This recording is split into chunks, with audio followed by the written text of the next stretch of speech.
Isi kolam, jangan luber, takut mengenang hingga dada. Ingat 28 Oktober, ingat Hari Sumpah Pemuda. Assalamualaikum Sobat Semandasi semuanya. Saya Mutiara Renata. Di Posesif kali ini, podcast seru Semandasi eksklusif. Kali ini kita akan berbicara seputar Sumpah Pemuda. Kita kedatangan bintang tamu. Beliau adalah guru sejarah yang memiliki segudang prestasi di SMA 2 ini. Mungkin sebelum menonton, harap jangan lupa untuk like, subscribe, and komennya ya. Langsung saja kita berbicara dengan bintang tamu kali ini. Assalamualaikum Pak. Waalaikumsalam. Bagaimana nih Pak kabarnya? Alhamdulillah hari ini baik dan Semangat sekali ya Pak ya. Kalau boleh tahu kesibukannya kali ini apa ya Pak? kalau hari ini cukup padat. Dari pagi itu mendidik anak bangsa, ngajar dari pagi sampai tadi sebelum sholat Jumat. Setelah itu lanjut nanti setelah sholat Jumat lanjut tadi rapat dengan majelis guru. Setelah itu dilanjutkan juga nanti ada kegiatan OSIS. Jadi dan rangkaian kali ini juga mengisi podcast di Semandasi.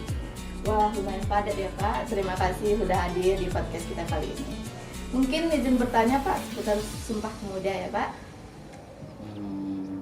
Kalau kita bicara Sumpah Pemuda, kita bicara sejarah dan seharusnya kita memang sebuah bangsa tidak melupakan sejarah bangsanya sendiri. Kalau kata Bung Karno, jas merah, jangan sekali-sekali melupakan sejarah. Sumpah Pemuda itu adalah suatu momentum di mana anak muda itu bicara tentang kesatuan nasional, bicara tentang persatuan sebuah bangsa yang bernama Indonesia. Jadi sumpah itu kan dilaksanakan pada tanggal 28 Oktober 1928 ya. Jadi Sumpah Pemuda itu sebuah momentum di mana Indonesia itu bicara tentang sebuah nation. Kalau kita lihat era sebelumnya, perjuangan kita itu sebenarnya lebih kepada bersifat kedaerahan, bersifat golongan tertentu saja, dan itu sangat jauh dari kata merdeka sebagai sebuah tujuan perjuangan itu. Karena misalnya perang di Ponorogo cuma di Jawa saja, atau perang Padri cuma di Minangkabau saja, tapi akhirnya di tanggal 28 Oktober 1928 itu anak muda itu ngumpul, bersepakat bahwa kita bicara perjuangan itu bicara tentang perjuangan yang memang dalam bentuk kesatuan atau persatuan, sehingga sumpah itu disampaikan di tanggal 28 Oktober 1928 itu yang isinya mengaku bertumpah darah satu tanah air Indonesia, berbahasa satu bahasa Indonesia, dan juga yang terakhir berbangsa satu bangsa Indonesia. Kira-kira itu inti dari sumpah itu. Jadi kalau Bapak menyimpulkan Sumpah Pemuda itu sebagai bibit dari nasionalisme Indonesia. Terima kasih Pak. Ya. Bagus sekali ya Pak ya. Lalu kalau makna Sumpah Pemuda itu pasti banyak ya Pak. Menurut sebagian orang beragam arti Sumpah Pemuda itu. Kalau menurut Bapak sendiri makna Sumpah Pemuda itu apa sih Pak? Makna Sumpah Pemuda menurut Bapak gini, kalau kita lihat sejarah bangsa ini dari awal sampai hari ini, sejarah bangsa itu selalu dibuat oleh angkatan-angkatan muda. Kita bisa bicara tentang kebangkitan nasional, misalnya 1908 ada anak-anak muda di Stovia, Jakarta. Mereka berkumpul lalu mendirikan sebuah organisasi modern pergerakan nasional pertama, yaitu Budi Utomo. Itu dilakukan oleh anak muda yang sadar bahwa bangsanya sedang tertindas. Bergerak lagi misalnya di tahun 1928 ini, di mana anak muda itu berkumpul, mereka mengucapkan sebuah sumpah secara bersama-sama, perwakilan dari berbagai daerah, dan itu adalah yang menjadi cikal bakal nasionalisme Indonesia. Bergerak lagi zaman di tahun 1945 ketika Jepang kalah oleh sekutu dan anak muda mengetahui itu, anak muda mendesak golongan tua untuk memproklamasikan kemerdekaan. Jadi anak muda itu mengambil peran lagi, bergerak lagi. Zaman di tahun 1966 anak muda juga kembali mempunyai andil, di mana waktu itu Indonesia berada pada suatu situasi yang sangat krisis. Anak muda turun ke jalan lalu menumbangkan kekuasaan saat itu. Saat itu tentu saja anak muda banyak berkarya ya Pak ya. Kira-kira seperti itu. Jadi anak muda itu bukan seseorang atau individu yang pasif. Anak muda itu harus orang-orang yang aktif. Jadi sejarah Indonesia itu selalu dilakukan oleh anak muda. Jadi kalau boleh mengutip lagi, ada pernyataan kira-kira seperti ini: 1000 orang tua itu bisa bermimpi, tapi satu anak muda itu bisa mengubah dunia. Sekali ya Pak ya, maknanya sangat dalam berarti. Lalu kalau tentu saja anak muda itu sangat banyak membuat karya dan bahkan sekarang itu bisa menghasilkan karyanya sendiri ya Pak ya. Terlepas dari itu semua, ada juga anak muda sekarang ini Pak yang malas untuk berkarya dan bahkan takut untuk berkarya gitu Pak. Jadi menurut pandangan Bapak bagaimana Pak anak muda yang sekarang seperti itu? Ya sangat disayangkan, berarti anak muda yang seperti itu anak muda yang tidak belajar dari masa lalu, tidak meniru keteladanan dari tokoh-tokoh anak muda masa lalu. Jadi kalau ingin melihat bagaimana masa depan suatu bangsa, kan kita bisa lihat dari bagaimana anak mudanya hari ini. Tapi itu yang pasti. Tapi hari ini kalau kita lihat juga banyak itu yang berkontribusi, berkarya dan aktif untuk pembangunan bangsa. Sekali Pak ya, semoga kita harap anak muda sekarang bisa berkarya dan tidak takut lagi untuk berkarya ya Pak ya. Lalu Pak, jika kita membicarakan tentang masa depan ya Pak nih ya, lanjut ke masa depan. Jika anak muda itu hanya menjadi serdadu bagi generasi tua Pak, dan tidak ingin menghasilkan sebuah karya dan bahkan sudah lupa akan Sumpah Pemuda, Bapak di bagian mana yang harus anak muda sekarang tingkatkan gitu Pak di zaman milenial sekarang? Menurut Bapak gini, hari ini kan era di mana perkembangan kemajuan teknologi informasi itu sangat cepat. Kalau kita refleksi ke zaman Sumpah Pemuda dulu, anak-anak muda itu kan mengucapkan sebuah sumpah untuk persatuan. Bagi Bapak hari ini, anak muda itu seharusnya mempunyai peran untuk memperkuat persatuan itu melalui memanfaatkan teknologi tentunya. Misalnya kita lihat dari fenomena hari ini di Instagram misal atau di Twitter dan sebagainya, ada anak muda yang malah menjadi pengadu domba untuk perpecahan. Seharusnya kita anak muda yang membuat persatuan kita semakin kuat. Peran anak muda sangat penting ya Pak ya sekarang ini apalagi. Lalu Pak, Bapak ini sudah lama kan Pak belajar tentang sejarah, yang pastinya berminat juga di bidang sejarah Pak. Iya tentu. Lalu melalui Pancasila ini Pak, yang sudah Bapak pelajari dan terapkan itu apa sih Pak?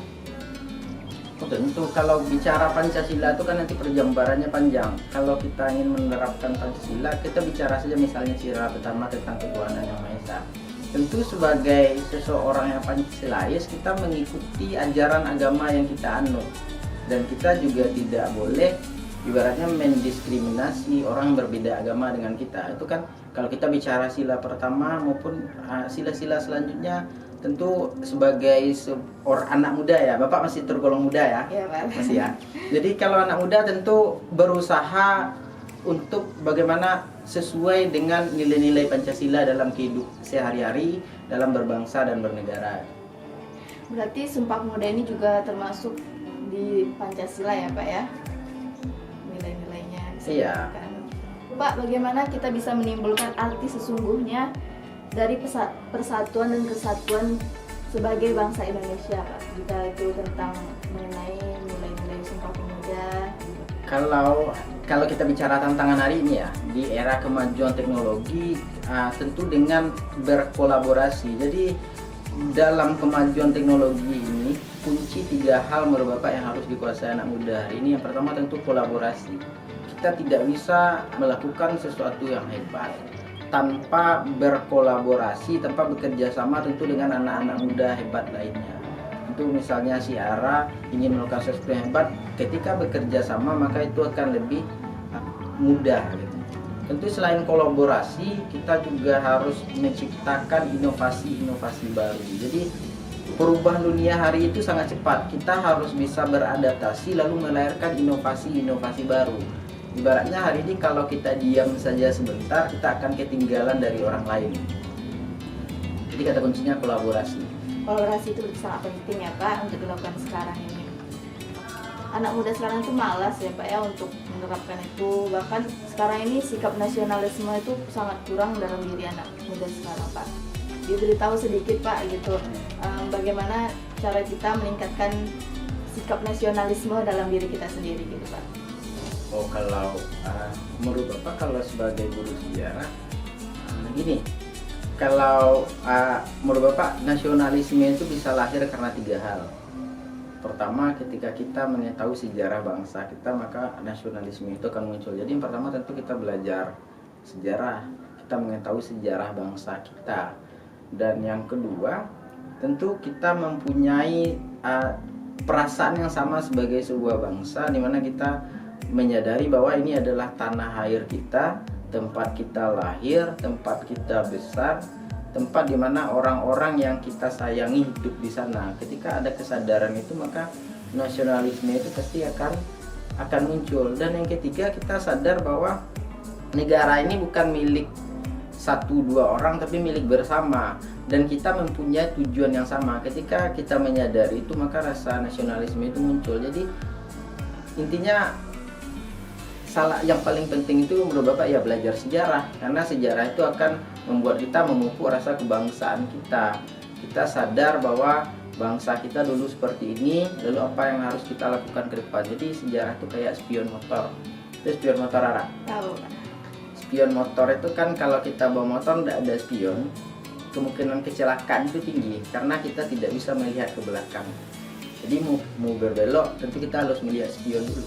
Tapi kalau kita melihat spion terus, kita juga akan kecelakaan nanti karena kita hanya melihat ke belakang, kita tidak bisa melihat hari depan. Jadi sejarah itu seperti sebuah pembelajaran agar kita melangkah lebih ke depan, agar tidak lagi mengulangi kesalahan yang sama dan meniru apa yang baik di masa lalu. Mungkin kira-kira seperti itu.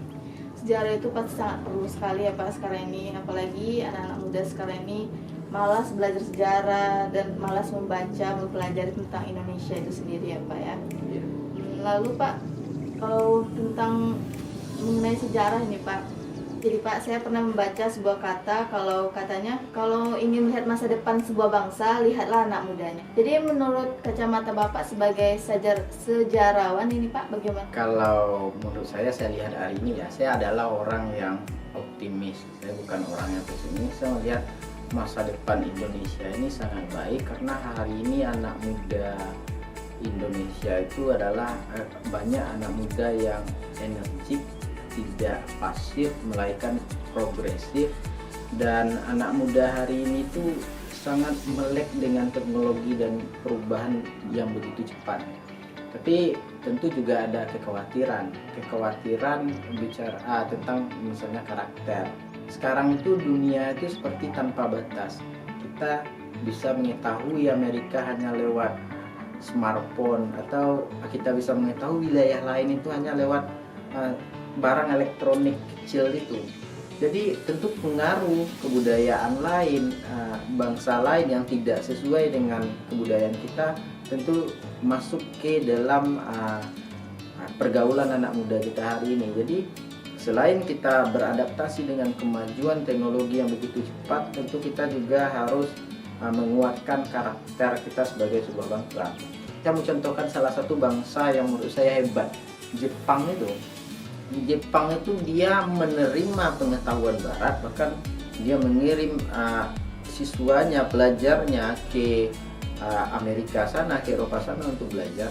Tapi dia menekankan satu hal, kebudayaan kita jangan hilang. Makanya orang Jepang itu mau dia pejabat, mau dia apapun, dia tetap pakai kimono. Dia tetap dengan kebudayaan malunya, tetap dengan bagaimana dia menghormati negaranya. Jadi Jepang itu patut kita tiru. Jadi kita beradaptasi dengan kemajuan teknologi, tapi karakter kita sebagai sebuah bangsa tidak hilang, tentu sebagai bangsa Indonesia. Tapi boleh nggak Bapak tanya balik? Oh, Kalau menurut Ara bagaimana? Kan Ara ini kategorinya anak muda, Bapak kan bisa juga dibilang anak muda. Dalam kacamata Ara bagaimana? tentang Bagaimana masa depan bangsa ini kalau kita lihat dengan situasi anak muda hari ini?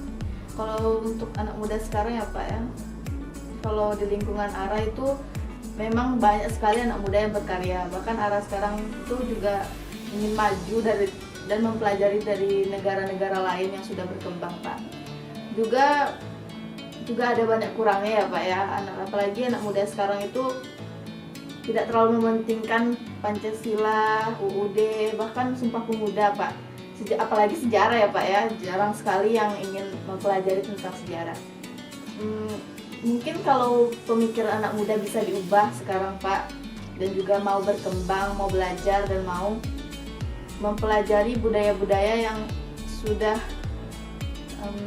berkembang gitu Pak ya, bisa berubah Pak, apalagi bisa maju dan mengikuti negara-negara lain yang sudah berkembang. Menurut Ara begitu Pak, apalagi melihat pandangan Ara tentang anak muda sekarang sebagai anak muda Pak.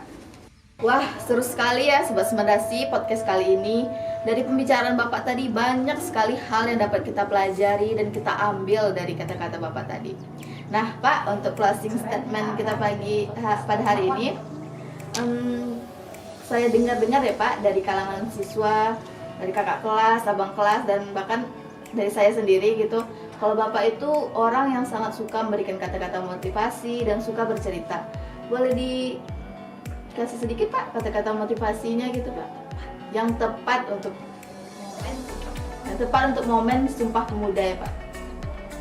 Itu gini, setiap zaman ada orangnya, setiap orang ada zamannya.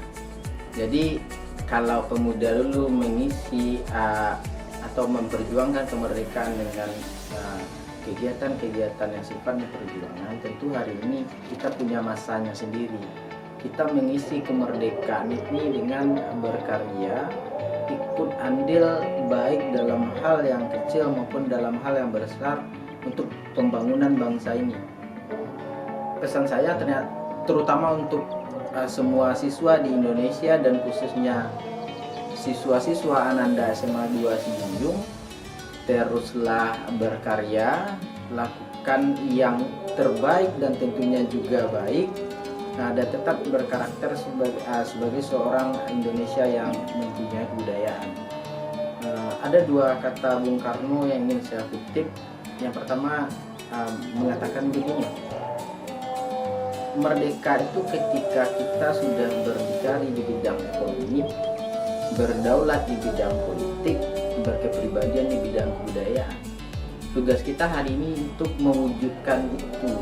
Bagaimana kita hari ini sebagai sebuah bangsa sudah bisa berdiri di kaki sendiri dalam hal di bidang ekonomi, dan juga tentu berdaulat di bidang politik, dan juga mempunyai kepribadian yang sesuai dengan kebudayaan Indonesia. Dan yang terakhir, saya mengutip pernyataan Bung Karno, 1000 orang tua itu, berikan saya 1000 orang tua, saya akan cabut Semeru dari akarnya. Jadi berikan aku 10 pemuda, akan aku goncang dunia. Jadi dahsyat sekali kekuatan anak muda yang energik, yang progresif, yang aktif itu jika memang mereka melakukan hal-hal yang positif untuk pembangunan bangsa. Ini itu saja closing statement dari. Nah, Sobat Semandasi bisa didengar sendiri kan, kalau jadi anak muda itu jangan takut untuk berkarya, tapi mulailah membuat karya-karya sendiri yang dapat membanggakan karya. Wah, Sobat Semandasi, gak terasa nih kita sudah berbincang lama soal Sumpah Pemuda bersama bintang tamu kita, Pak Andre. Terima kasih ya Pak sudah datang di podcast kita ini. Sama-sama. Lalu kepada Sobat Semandasi TV, terima kasih sudah menonton. Jangan lupa ya subscribe, like, dan komennya. Sampai bertemu di podcast kita selanjutnya dengan bintang tamu yang spektakuler dan luar biasa lainnya. Assalamualaikum warahmatullahi wabarakatuh.